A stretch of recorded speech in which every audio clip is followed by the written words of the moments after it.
Yesterday, the President fired the director of the FBI, Jim Comey, who was leading an active investigation into the Trump campaign's possible collusion with Russia.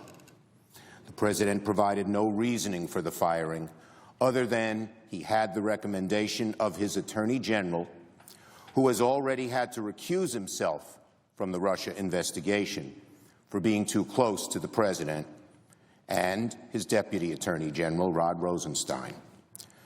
Mr. President, there is little reason to think that Mr. Rosenstein's letter is the true reason that President Trump fired Director Comey. Why? Because if the administration truly had objections to the way Director Comey handled the Clinton investigation, they would have had them the minute the President got into office. But he didn't fire Director Comey then. The question is, why did it happen last night? We know Director Comey was leading an investigation in whether the Trump campaign colluded with the Russians, a serious offense. Were those investigations getting too close to home for the President? The dismissal of Director Comey establishes a very troubling pattern. This administration has now removed several law enforcement officials in a position to conduct independent investigations of the President and his administration, from Acting Attorney General Sally Yates to Preet Bharara, and now Jim Comey. What should happen now, what must happen now, is that Mr. Rosenstein appoints a special prosecutor to oversee this investigation.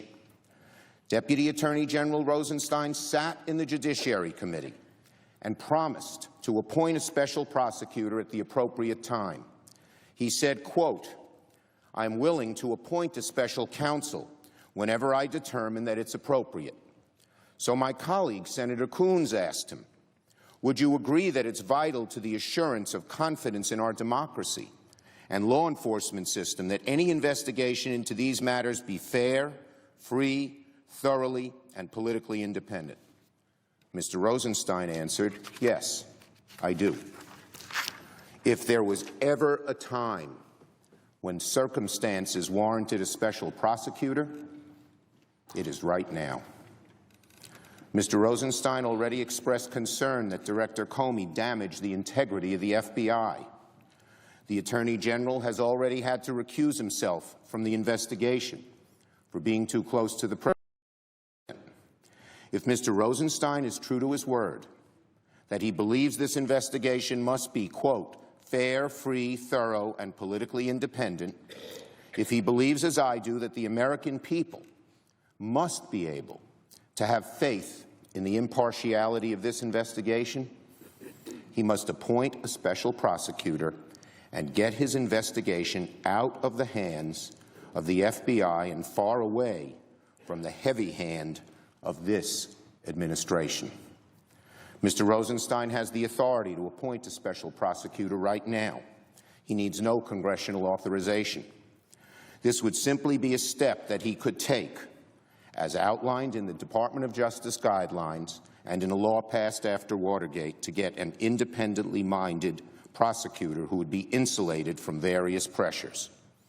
A special prosecutor is not subject to day-to-day supervision by the Attorney General or anyone else at the Justice Department.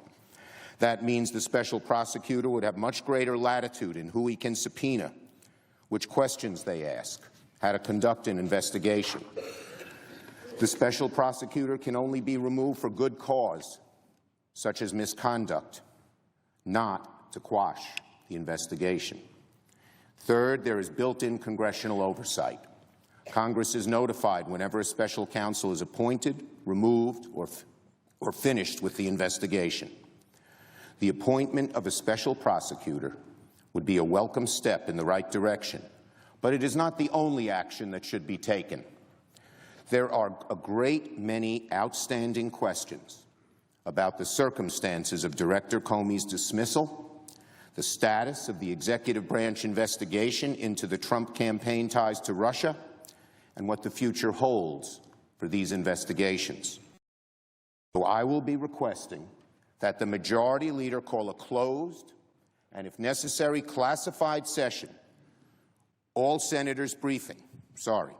I will be requesting that the Majority Leader call a closed and, if necessary, classified, all senators briefing with the Attorney General and the Deputy Attorney General separately, at which they can be asked questions. Some of the questions.